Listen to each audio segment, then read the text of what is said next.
Assalamu alaikum warahmatullahi wabarakatuh. Kam jirtu hordoftoota keenya kanneen channel Afrikaa Samsung irratti nu hordoftan egaa nageenya keenya bakka jirtan hundatti isin haa qabu.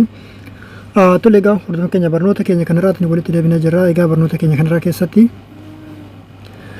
bilbila duraan fayyadamaa turtan jechuudha. Fakkeenyaaf bilbila tokko bitattanii waggaa 2-3 dura fayyadamaa turtanii sana booda bilbilli sun yoo isin jalaa bade faayila bilbila sanarratti fayyadamaa turtan bilbila isa haaraa amma fayyadamuudhaaf deemtan yookiin ammoo bitattanii fayyadamutti jirtan kanarratti akkamitti akka isin gaddeebiftan yookiin ammoo faayila san guutummaatti deeffattanii akkamitti akka isin fayyadamuu dandeettan isinitti agarsiisa. Xumura viidiyoo kanatti daawwachuudhaan afaan turaa isin jedha.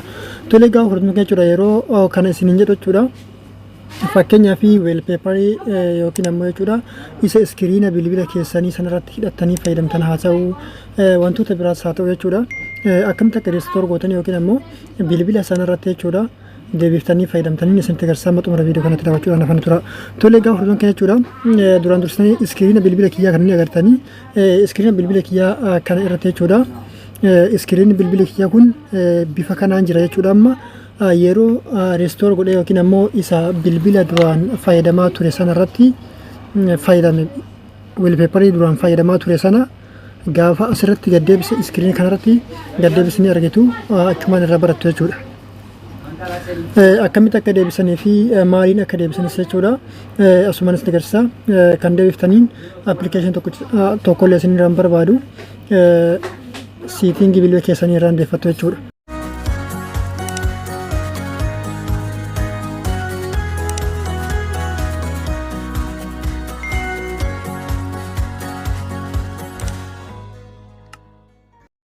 Egaa hordoftoota jechuudha. Tole kanneen jalqabaaf gara channel Afrikaa Samsung haaroo ta'an barnoonni keessatti channel keenya subscribe godhaa. Fakkeenyaaf subscribe godhuuf YouTube keessan haala kanatti marattu erga YouTube keessan haala kanatti marattanii booda maqaa Afrikaa Samsung jedhu kana ni barreessitu. Erga barreessanii booda maal gootu sarchi gootu erga sarchi gootanii profaayilii Afrikaa Samsung irratti al tokkoof kilikni gootu fuulli Afrikaa Samsung haala kanatti yookiin ammoo channel Afrikaa Samsung haala kanatti isin banamaa jechuudha. Egaa haala kanatti isin baname iddoo barreeffama diimaa subscribe kanatti kilikni gootu sana booda mallattoo bell icon yookiin ammoo notification irratti al tokko bituu qabdu viidiyoon keenya kan nuti asirraa maxxansinu daddafee akka battaalatti isin bira gahuudhaaf isa irraa olii ol kan jirurratti haala kanatti nu gootu jechuudha. Viidiyoo keenya kan dabalataa daawwachuudhaaf ammoo iddoo viidiyoo jettu kanatti as baatu sana booda jechuudha viidiyoolee nuti asirratti maxxansine wantoota isin dhibe jechuudha asirra galtanii asirraa daawwachuu ni dandeessu jedha. Tole egaa hordoftoota keenya jechuudha viidiyoo keenya kan daawwattan ammoo hiriyoottan keessaniifis akka qoodan asumaan isin beeksisa gama barumsaas na barsa. Tole maal gootu siitingii bilbila keessanii irra ni galtu. Kana deeffachuudhaaf yookiin immoo sirreeffachuudhaaf siitingii bilbila keessanii erga haala kanatti banattanii booda maal gootu haala kanatti ol harkiftu. Haala kanatti erga harkiftanii booda maal gootu asirratti jechuudha akkaawuntii na baakaap iddoo jedhu ni argattu asirratti al tokkoof ni cuqaaftu sana booda jechuudha maal gootu asirratti fuula kanarratti wantoota garagaraa isin fida jechuudha manaaja akkaawuntii baakaap daataa reestoor daataa fi baakaap daataa jedha kunniin hundi isaatu garagara fakkeenyaa fi baakaap fakkeenyaa fi Samsung Cloud irratti fakkeenyaa fi baakaap daataa godhuu dandeettu. Samsung Cloud jechuun isaa siitingii bilbila keessanii isin argattu akkasuma jechuudha Google Play Store keessanii isin argattan jedhee yaada. Inni kun akka sooftiweeratti isin tajaajila. Restore data jedha. Restore data fakkeenyaa fi Google Drive irraas Googleota garagaraa irraas deeffachuu dandeettu. Baakaap data jedha. Smart Switch irraas deeffachuu dandeettu jechuudha. Smart Switches sooftiweeraa siitingii bilbila keessanii isin argama akkasuma jechuudha Google Play yookiin ammoo Google Chrome Googleota garagaraa irraas buuftanii fayyadamuu ni dandeessu jechuudha. Tole egaa hordoftoota jechuudha kan amma isin agarsiisu jechuudha restore data dha. Restore data kanarratti al tokkoof ni cuqaaftu. Egaa restore data waa'ee restore data asirratti isin hima bilbila keessan kan isin asirratti fayyadamaa turtan fuula kanatti isiniif tarreessa jechuudha. Kun akkuma isin agartan jechuudha dhiifama. Restore data kanarratti al tokkoof kilikni gootu. Sana booda erga restore data kanatti kilik gootanii booda bilbila isin fayyadamaa turtan yookiin immoo bilbila isin kanaan dura fayyadamaa turtan bilbila keessan qabna isin qabdan kanarratti gadi isiniif tarreessaa jechuudha. Fakkeenyaaf bilbila wal fakkaataa lama asirratti fayyadamee ture kan amma fayyadamaa jiru kun jechuudha isa ammaa isa gubbaa kana jechuudha. Isa gubbaa kana fakkeenyaaf inni lammaffaas isa kana jechuudha gaafa guyyaa tokko ji'a sadaffaa jijjiiradha jechuudha. Inni kun ammoo bilbila kanneen lamaaniin wal addaa jechuudha. bilbila kanneen lamaanii wal adda Galaxy A30s dha jechuudha. A30s dha 2020 takka jechuudha takka guyyaa 17tti kan jijjiire yookiin ammoo bilbila kana irraa baay'een jechuudha bilbila san fayyadamuu dhiisee jechuudha. Kanaaf jechuudha bilbila isa sanarraa jechuudha isa sanarraa deeffachuudhaaf fakkeenyaaf baakaap godhee waalpeeparii kiyyaaf adeeffachuudhaaf asirratti gaalaksii ATTS yookiin ammoo bilbila irraa adeeffachuu barbaadan sanarratti al tokkoof ni cuqaaftu jechuudha. Kanaan duratti akkuma isin agarsiise waalpeeparii kiyya kana laala.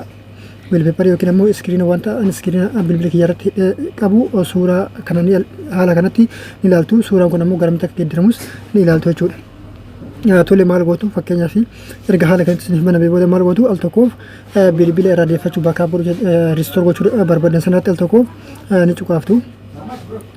Sana booda maal gootu haala kanatti ammas deebi'ee fuuldura isin fida asirratti jechuudha ristoor iddoo jedhamutti kiliik ni gootu jechuudha. Sana booda inistaal gootu jechuudha. Tole akkuma isin argaa jirtan jechuudha haala kanatti sooshaaloonni hundi isaatu isiniif lakkaa jechuudha. Fakkeenyaaf kool loogos miiseej kontaktii inaseebs foon namba kiloog yookiin ammoo sa'aatii siitingii fi siitingiilee bilbila keessanii fi hoom iskiriin kan jennu jechuudha isa suuraa amma isinitti agarsiisa jechuudha waalpeeparii isa sana akkasuma jechuudha appilikeeshinoota garaagaraati. Fakkeenyaaf erga haala kanatti xumurtanii keessaa baatanii ilaaluu ni dandeessu. Fakkeenyaaf tole akkuma isin agartan jechuudha iskiriinii bilbila kiyyaa jechuudha bilaakitti yookiin ammoo gurraachatti deebi'ee jira jechuudha. Haala kanatti isiniif geeddarama yookiin ammoo isiniif jijjiirama jechuudha. Akkasuma jechuudha faayilii garaagaraas foon nambaa fi lakkoofsa bilbilaa fakkeenyaaf kan namaan itti walquunnamaa turtan haa ta'u wantoonni garaagaraa fakkeenyaaf kan isin asirratti seef gootanii bilbila sanarratti seef gootanii fayyadamaa turtan jechuudha. Haala kanatti isiniif deebi'a yookiin ammoo isiniif banamaa jechuudha. Tole gaafa fudhatan jechuudha erga xumurtanii yookiin ammoo haala kanatti deeffattanii yookiin ammoo ristoor gootanii xumurtanii booda asumaa iddoo istoop jettu kanarratti al tokkoof kiliik ni gootu. Sana booda jechuudha istoop ristooring daataa kan jedhu kanatti kiliik gootu jechuudha. Amma isinitti agarsiisu malee ristoor godhee deeffachuus hin barbaadu jechuudha. Garuu isinitti agarsiisuudhaaf faayila tokko deebisee yookiin ammoo fakkiin iskiriin yookiin ammoo waalpeeparii isa hoom iskiriin jedhu kana jechuudha isa kanaaf deebisee isinitti agarsiisa jechuudha. Kana malees fakkeenyaaf wantoonni asirratti isiniif gad deebi'an hedduu jechuudha. Akkasuma immoo jechuudha appilikeeshinoonni bilbila keessanirraayis isiniif deebi'u fakkeenyaaf keessattuu jechuudha appilikeeshinii isin jalaa baade fakkeenyaaf duraan fayyadamaa turtanii appilikeeshin san dhabdan kan asirra jiru jechuudha kan siitingii bilbila keessanii sanarra jiru jechuudha isiniif deebi'a jechuudha. Fakkeenyaaf aappis iddoo kanatti ristooring aappisiidha asirratti jechuudha. Ristooring aappisiin kun gaafa xumurame fuula bilbila keessanii sanarratti isiniif gad deebi'a jechuudha. Tole gaafa hordoftan jechuudha haala kanatti ristooring daataa yookiin ammoo daataa wantoota faayila keessatti duraan fayyadamaa turtan san deeffachuudha dandeettu jechuudha. Tole gaafa hordoftan jechuudha haala kanatti ofirraa istoop gootu erga istoop gootanii dan gootu tole xumurtanii jirtanii jechuudha.